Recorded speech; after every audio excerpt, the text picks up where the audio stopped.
আমাদের প্রিয় নবী তখনও পৃথিবীতে ভূমিষ্ঠ হয়নি। সময়টা ছিল তখনকার আরব সমাজ যখন অন্ধকারে ডুবেছিল। সেই সময়টাকে বলা হতো আইয়ামে জাহিলিয়াত যুগ, অর্থাৎ অন্ধকার যুগ। আরব সমাজে তখন আইন কানুন নীতি নৈতিকতার কোনো বালাই ছিল না। বেহায়াপনা, নোংরামি আর অশ্লীলতায় সমগ্র সমাজ যেন ডুবেছিল। সেই সময় নারীদের কোনো অধিকার ছিল না। নারীদের উপর চলত নানান অত্যাচার ও নির্যাতন। এমনকি অনেক সময় কন্যা সন্তানদের জীবিত কবর দেওয়া হতো। এতে মানুষের মনে বিন্দুমাত্র মায়া, মমতা, ভালোবাসা ছিল না। নারীদেরকে সেই সময় ভোগের পণ্য মনে করা হতো। এমনকি বাজারে নারী পুরুষের দাসদাসী হিসাবে বেচাকেনা করার রীতি ছিল। সেই সময় বিভিন্ন প্রান্ত থেকে মুসলিমরা মক্কায় কাবা তোয়াফ করার জন্য আসলেও কাবাঘরের ভিতরে ছিল ৩৬০টি মূর্তি। কারণ মক্কায় তখন মুসলিমদের পাশাপাশি খ্রিস্টান, ইহুদি সহ বিভিন্ন গোত্রের মানুষ ব্যবসার জন্য স্থায়ী বা অস্থায়ীভাবে বসবাস করত, যাদের মধ্যে কাফের ও মুশরিকদের সংখ্যা অনেক বেশি হওয়ায় তাদের দাপট ছিল অনেক বেশি। এরপর সময় এসেছিল ৫৭০ খ্রিস্টাব্দে। তখন মক্কার নেতা ছিলেন নবীজির দাদা এবং কুরাইশ বংশের প্রধান আব্দুল মুত্তালিব, যিনি কাবাঘরের রক্ষণাবেক্ষণের দায়িত্বে ছিলেন। আর নবীজি তখন মা আমিনার গর্ভে। এর মধ্যে হঠাৎ একদিন আরবে বিশাল হস্তি বাহিনীকে দেখা যায়, যারা ক্রমশ মক্কার দিকে এগিয়ে আসছে এবং মানুষজন তাদের ভয়ে বাড়িঘর ছেড়ে পালাচ্ছে। কারণ সেই হস্তি বাহিনীকে প্রতিহত করার মতো শক্তি তাদের ছিল না।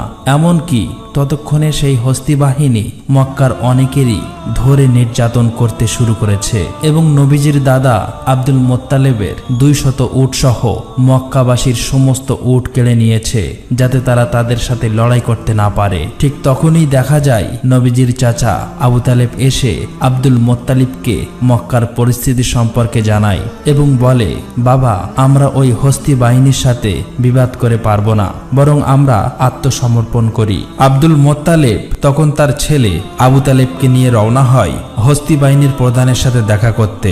আর এই হস্তি বাহিনীর প্রধান হলেন মক্কার পার্শ্ববর্তী এলাকা ইয়ামেনের শাসক আব্রাহা। তার ছিল অনেক ক্ষমতা ও শক্তির অধিকারী। মূলত আরব সমাজ যখন অন্ধকারে ডুবে থাকলেও সমগ্র পৃথিবীর বেশিরভাগ মানুষ জেনে গিয়েছিল যে ইসলাম ধর্ম হলো পৃথিবীর শ্রেষ্ঠ ধর্ম, সত্য ধর্ম এবং শান্তির ধর্ম।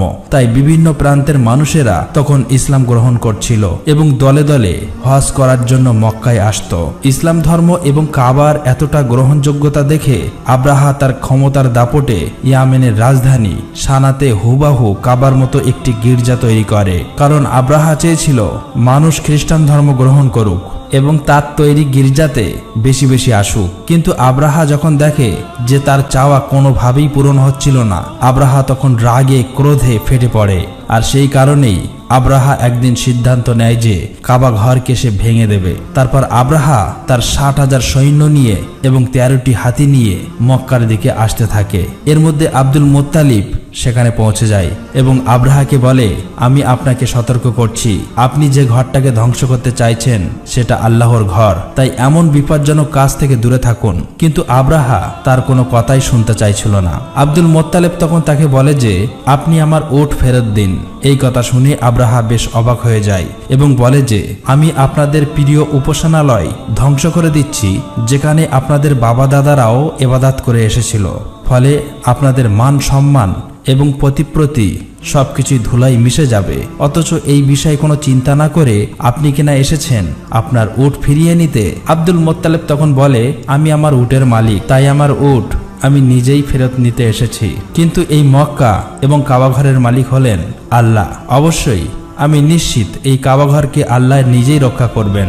উত্তরে আব্রাহা তখন বলে, আজকে আমি এটাও দেখতে চাই কিভাবে তোমার আল্লাহ কাবাঘরকে আমার হাত থেকে রক্ষা করে। এরপরে আব্রাহা আব্দুল মোত্তালেবকে তার উটগুলো ফেরত দেয় এবং আব্দুল মোত্তালেব তার বাড়িতে ফিরে আসে। পরের দিন সকালে আব্রাহা তার হাতি বাহিনীকে নিয়ে মক্কায় প্রবেশ করতে যাচ্ছিল। কিন্তু হাতিগুলো যখন কাবাঘরের সীমানার মধ্যে চলে আসে, তখন তারা আর সামনের দিকে এগোতে চাইছিল না। তাদের পাগুলো যেন পাথর হয়ে গিয়েছে এবং কিসে যেন আটকে পড়েছে।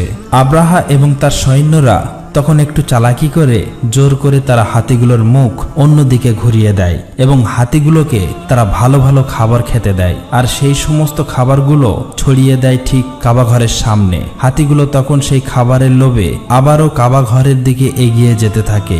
এদিকে আব্দুল মোত্তালেব অনেক চিন্তিত হয়ে পড়ে। ভারাক্রান্ত মন নিয়ে আব্দুল মোত্তালেব কাবা ঘরের সামনে চলে আসে। কাবা ঘরের দরজায় একটি শিকল ছিল। আব্দুল মোত্তালেব সেই শিকলটিকে শক্ত করে চেপে ধরে আর কাবা ঘরের দরজার উপর মাথা রাখে। এরপর মহান আল্লাহ তাআলার কাছে দোয়া করে বলে, হে আল্লাহ, এই ঘর তোমার আর এই ঘরকে রক্ষা করার দায়িত্ব তোমার। আমরা তো শুধুমাত্র তোমার গোলাম, তোমারই বান্দা। আমাদের পক্ষে আর কিছুই করার সম্ভব হচ্ছে না। এখন এই ঘরকে তুমি রক্ষা করো। কথাগুলো বলতে বলতে তার চোখ দিয়ে অশ্রু গড়িয়ে পড়ছিল। কিন্তু ঠিক তখনই আকাশ থেকে আব্দুল মোত্তালেব একটা আওয়াজ শুনতে পায়। তাই সে ধীরে ধীরে সামনের দিকে এগিয়ে আসে। ঠিক তখনই তিনি দেখতে পায় আকাশ থেকে শত শত আবাবিল পাখি ধেয়ে আসছে মক্কার দিকে। আব্দুল মোত্তালেব এক দৃষ্টিতে পাখিগুলোর দিকে তাকিয়েছিল আর মনে মনে ভাবছিল, এটাই হয়তো আল্লাহর কাছ থেকে প্রেরিত রহমত, যেটা আজ কাবা ঘরকে রক্ষা করবে। তা না হলে এত আবাবিল পাখি কেন এখানে আসছে? আবার প্রতিটি পাখির কাছে 3টি করে পাথর ছিল।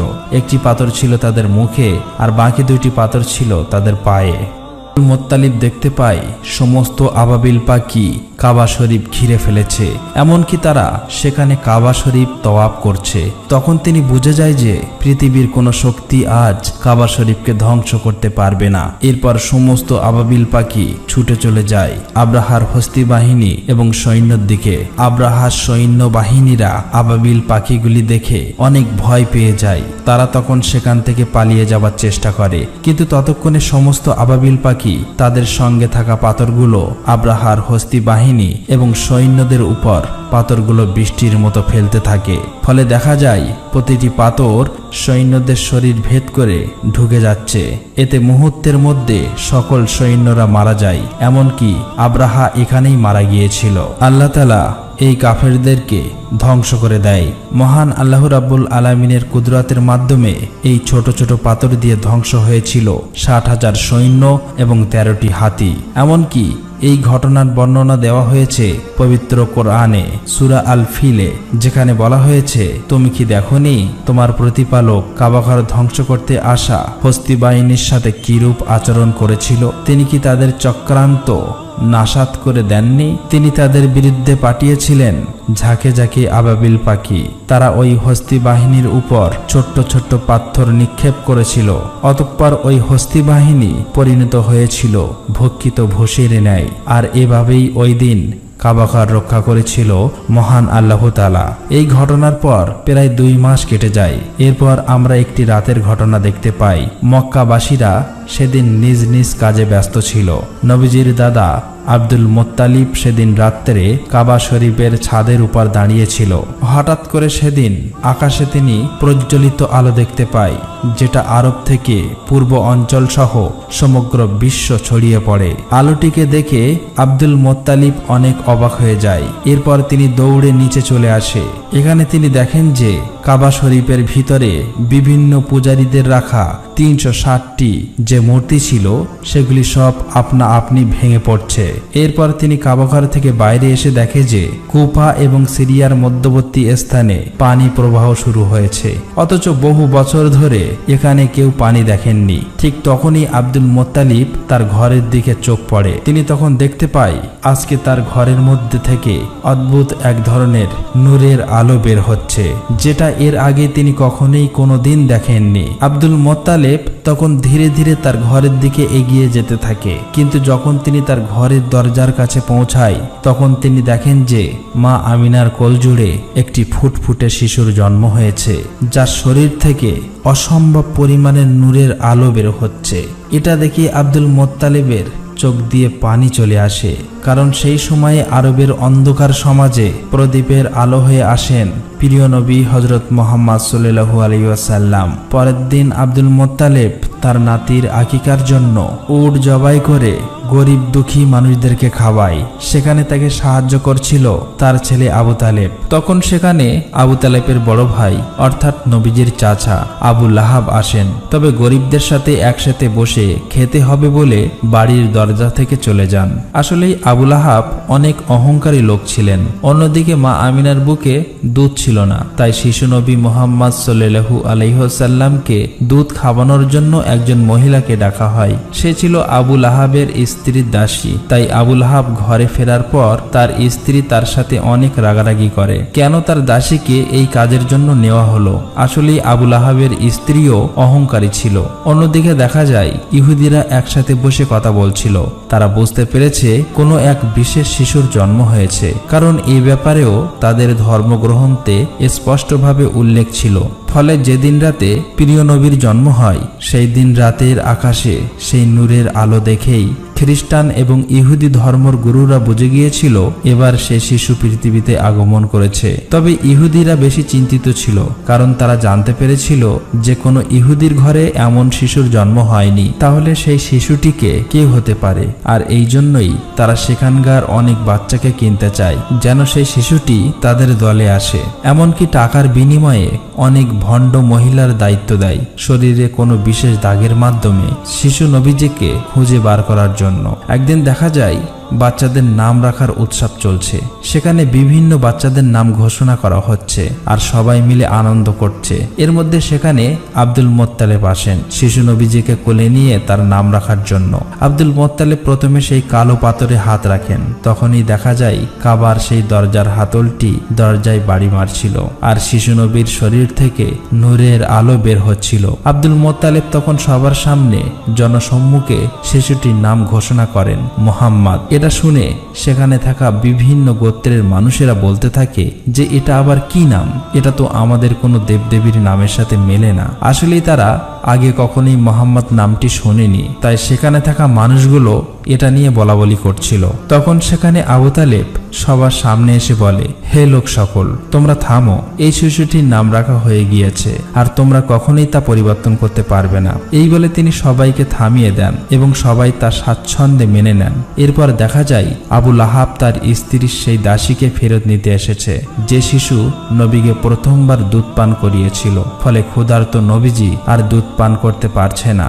এ নিয়ে আব্দুল মোত্তালেব সরাসরি আবু লাহাবের কাছে আসে এবং এর কারণ জানতে চায়। আবু লাহাব তখন বলে, ওই দাসীকে আমার স্ত্রীর উপহার দিয়েছিলাম, তাই তার মালিক হলেন আমার স্ত্রী। এটা শুনে আব্দুল মোত্তালেব বললেন, তুমি মোহাম্মদের চাচা হয়েও এই কথা বলছো, অথচ আমি তো সব সময় মোহাম্মদের জন্য জীবন দিতে প্রস্তুত। তবে আল্লাহই তো মহান, তাই শিশু মোহাম্মদকে বেশি দিন দুগ্ধ কষ্টে থাকতে হয়নি। কারণ সে সময় আরবের রীতি ছিল যে সন্তান জন্ম নেওয়ার পর তাকে দুধপান করানোর জন্য এবং মরুভূমি থেকে দূরের মুক্ত আবহাওয়ায় লালন পালন করানোর জন্য বেদুইন মহিলাদের কাছে দিয়ে দেওয়া হতো এবং নির্দিষ্ট সময়ের পর আবার ফেরত নেওয়া হতো। এর আরেকটি কারণ ছিল বাচ্চাদের বিশুদ্ধ আরবি শেখানো, আর সবকিছুর জন্য বেদুইন মহিলাদের ভালো পরিমাণ অর্থ দেওয়া হতো। প্রতি বছরে একবার করে বেদুইন মহিলারা মক্কায় আসতো বাচ্চা দত্তক নিতে।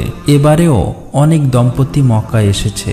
এর মধ্যে একজন দম্পতিকে দেখা যায় তারা বেশ ক্লান্ত ছিল আর তাদের উটটাও ক্লান্ত ছিল, কারণ মরুভূমির উত্তপ্ত গরমের মধ্য দিয়ে অনেক দূরের পথ পাড়ি দিয়ে এখানে আসতে হয়েছে তাদের। তাই প্রথমে তারা বাধ্য হয়ে তাদের উটকে কম দামে বিক্রি করে দেয় এবং বাচ্চা খুঁজতে থাকে। তারা আসতে দেরি করায় ততক্ষণে সব বাচ্চা দত্তক নিয়ে ফেলেছে অন্যান্য মহিলারা। এটা দেখে তাদের মন কিছুটা খারাপ হয়ে যায়। এদিকে কসাই যখন তাদের উটটাকে জবাই করতে যাবে, ঠিক তখনই উটটা উঠে দৌড় দেয় এবং নবীজির বাড়িতে প্রবেশ করে। এটা দেখে ওই মহিলার স্ত্রীও উটের পিছন পিছন নবীজির বাড়িতে প্রবেশ করে। তখন নবীজির মা আমিনা ওই মহিলাকে খুবই ক্লান্ত ও ক্ষুধার্ত দেখে খাওয়ানোর জন্য তাকে ঘরে নিয়ে যায় আর তার শিশু বাচ্চাটিকে দোলনায় শুইয়ে দিতে বলেন।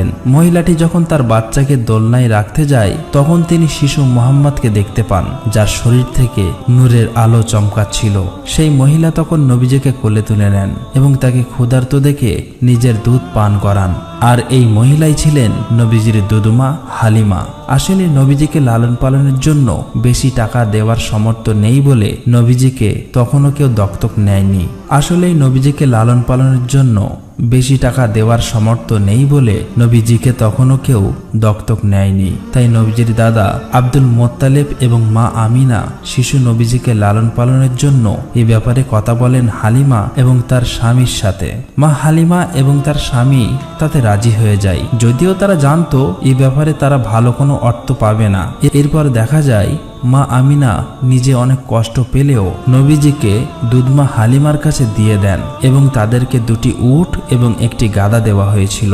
হালিমা যখন নবীজিকে নিয়ে তার এলাকায় প্রবেশ করে তখন সেখানে বৃষ্টি শুরু হয়েছে, অথচ এর আগে বহু বছর এখানে বৃষ্টি হয়নি। পাশাপাশি নবীজি আসার পর থেকেই দুধমা হালিমার ঘর যেন আল্লাহর রহমতে ভরে গিয়েছে। আর এভাবেই কেটে যায় 2 বছর এবং চুক্তি শেষ হওয়ার কারণে দুধমা হালিমা এবং তার স্বামী প্রিয় নবীজিকে ফেরত দেওয়ার জন্য তার মা আমিনার কাছে নিয়ে আসে। নবীজি আসার সাথে সাথেই কাবা ঘর আলোয় ভরে ওঠে। অন্যদিকে মা আমিনা নবীজিকে দেখে খুশিতে কেঁদে ফেলে, কিন্তু কাবার আশেপাশে তখন একটি মহামারী রোগ ছড়িয়ে পড়েছিল। সেই সাথে নবীজির দাদা আব্দুল মোত্তালেব জানতে পারেন যে ইহুদিরা তখনও নবীজিকে খুঁজে বার করার চেষ্টা করছে। তাই খারাপ কিছুর আশঙ্কা থেকে নবীজিকে রক্ষা করতে আবারও নবীজিকে হালিমার সাথে পাঠিয়ে দেয়। এরপর কেটে যায় আরো 2 বছর। এর মধ্যে হঠাৎ একদিন নবীজির দুধমা হালিমা ভীষণ অসুস্থ হয়ে পড়েন। সেখানকার কবিরাজ এবং তান্ত্রিকরা এসে হালিমাকে সুস্থ করে তোলার চেষ্টা করছে, কিন্তু নবীজি এটা দেখে তান্ত্রিকদের সরিয়ে দেয়। যখনই নবীজি দুধমা হালিমার হাতে হাত রাখে তখনই দেখা যায় দুধমা হালিমা বেশ সুস্থ হয়ে গিয়েছে। আর এটা দেখে তান্ত্রিকরা অবাক হয়ে যায় এবং সেখান থেকে চলে যায়। তবে তান্ত্রিকরা বুঝে গিয়েছিল যে এই সেই বিশেষ শিশু, আর এই খবরটি তান্ত্রিকরা ইহুদিদেরকে জানিয়ে দেয়। ফলে নবীজিকে নেওয়ার জন্য শত্রুরা বিভিন্নভাবে হালিমার ঘরে আক্রমণ শুরু করে। আর এ থেকে হালিমা এবং তার স্বামী নবীজিকে রক্ষা করলেও তারা খারাপ কিছুর আশঙ্কা বুঝতে পেরে হালিমার স্বামী নবীজিকে নিয়ে মক্কার একটি পাহাড়ের উদ্দেশ্যে রওনা হয়। তবে এবারে বিদায় নেওয়ার সময় দুধমা হালিমা কান্নায় ভেঙে পড়ে। নবীজির দাদা এই খবর জানতে পেরে নবীজির কাছে চলে আসেন, আর গুহার মধ্যেই দাদা নাতি কাটিয়ে দেয় প্রায় 1 বছরের বেশি সময়। নবীজির উপস্থিতিতে মরুভূমি তখন প্রাণোচ্ছল হয়ে উঠেছিল। এরপর একদিন মা আমিনা সেই গুহা থেকে নবীজিকে নিয়ে মদিনাতে আসেন তার আত্মীয় স্বজনদের সাথে দেখা করতে এবং তার স্বামী অর্থাৎ নবীজির পিতা আব্দুল্লাহর কবর জিয়ারাত করতে। মূলত নবীজির জন্মের 2 মাস আগেই ব্যবসার কাজে আব্দুল্লাহ মদিনায় এসেছিলেন এবং সেখানে অসুস্থ হয়ে ইন্তেকাল করেছিলেন। তাই মদিনাতেই নবীজির পিতা দাফন করা হয়েছিল। মা আমিনা এখানেই নবীজিকে তার পিতা সম্পর্কে বলতে থাকেন এবং নবীজির সাথে একটা ভালো সময় কাটাতে থাকেন। কিন্তু মাত্র 2 মাসের মধ্যেই মা আমিনা হঠাৎ অসুস্থ হয়ে পড়েন। আর এই অবস্থাতেই নবীজিকে নিয়ে মদিনা থেকে ফেরার পথে মা আমিনাও ইন্তেকাল করেন। ফলে মাত্র 6 বছর বয়সেই নবীজি এতিম হয়ে যান। তবে এই অবস্থাতে ইহুদিরা নবীজির উপর আক্রমণ করলে নবীজির চাচা তাদেরকে প্রতিহত করেন। এরপর আবু তালেব নবীজিকে তার দাদা আব্দুল মোত্তালিবের কাছে মক্কায় নিয়ে আসেন। আব্দুল মোত্তালেব এবং নবীজি সব সময় একসাথেই থাকতেন। এমনকি কাবার রক্ষণাবেক্ষণ এবং মক্কায় হজ করতে আসা মানুষদের দাদার সাথে নবীজিও সহযোগিতা করতেন। তবে সেই সময় একদিন কাবা তওয়াফ করার সময় আব্দুল মোত্তালিব হঠাৎ করে অসুস্থ হয়ে পড়েন। আর এই সুযোগেই নবীজির অহংকারী চাচা আবু লাহাব চাই কুরাইশদের নেতা হতে। কিন্তু কিছুদিনের মধ্যেই আব্দুল মোত্তালেব নবীজিকে তার চাচা আবু তালেবের হাতে তুলে দেয় এবং কিছুদিন পর নবীজির দাদা আব্দুল মোত্তালেব ইন্তেকাল করেন। ফলে মাত্র 8 বছর বয়সে নবীজি একেবারেই একা হয়ে যায়। এরপর চাচা আবু তালেবের সঙ্গে নবীজি মক্কাতে জীবনযাপন করতে থাকে। সেখানে নবীজি ছাগল চড়ানো সহ বিভিন্ন কাজ করতেন। তবে একদিন নবীজি দেখেন যে নবীজির সেই অহংকারী চাচা আবু লাহাব সোয়াইব নামের একজন দাসীকে অন্যের কাছে বিক্রি করে দিচ্ছে। কিন্তু সোয়াইবের স্বামী সেটা না করার জন্য আবু লাহাবকে অনুরোধ করতে থাকেন, কারণ সে অসুস্থ ছিল। উত্তরে আবু লাহাব বলেন, আমার পাওনা অর্থ ফেরত দিয়ে দিলে আমি তাকে আর বিক্রি করব না। তখন পাশে দাঁড়িয়ে থাকা নবীজি চাচা আবু লাহাবকে বললেন, সোয়াইবকে আপনি ছেড়ে দিন আর আমি নিজেই আপনার অর্থ ফেরত দেব। নবীজির এই মহানুভবের কারণে সোয়াইব সেদিন ছাড়া পেয়ে যায়। মূলত সোয়াইব ছিলেন সেই মহিলা যিনি নবীজিকে সর্বপ্রথম দুধ পান করিয়েছিলেন। এরপর আরেকদিন নবীজি দেখেন যে একজন লোক তার কন্যা সন্তানকে জীবন্ত কবরে দিতে যাচ্ছে, আর সেই সময় লোকটির স্ত্রী তার স্বামীর পায়ে ধরে কান্না করে এটি না করার জন্য অনুরোধ করছে। নবীজি তখন শিশু বাচ্চাটিকে কোলে নিয়ে লোকটির কাছে আসে এবং লোকটিকে বোঝান যে কন্যা সন্তান হলো পিতামাতার জন্য রহমত স্বরূপ। নবীজির কথা শুনে লোকটির মন মায়া মমতায় ভরে ওঠে এবং তার কন্যা সন্তানকে নিজেই কোলে নিয়ে নেয়। এভাবেই দেখতে দেখতে নবীজির বয়স হয়ে যায় 12 বছর। এদিকে তার চাচা আবু তালেব যেহেতু ব্যবসায়ী ছিলেন, তাই আরবের নিয়ম অনুযায়ী প্রতি বছরেই একবার সিরিয়া সফরে যেতেন। তখন নবীজিও বায়না ধরলেন তার চাচার সাথে এবারও সিরিয়া সফরে যাবেন। যাত্রা শুরু করার পর প্রতিমধ্যেই বসরা নামের একটি জায়গায় তারা তাঁবু ফেলেন, আর সেই শহরেই একটি গির্জায় ইহুদিদের একজন ধর্মগুরু ছিলেন, যিনি নবীজি এবং তার চাচা আবু তালেব সহ কাফেলার সমস্ত লোকের একটি দাওয়াত খাওয়ায়। এই সময় বালক মোহাম্মদকে দেখে বুঝতে পারেন যে তিনি হলেন শেষ এবং সর্বশ্রেষ্ঠ নবী। এটা যেমনি তাদের ধর্মগ্রন্থে লেখা ছিল, তেমনি তার অন্তর্দৃষ্টি থেকে দেখতে পেয়েছিলেন।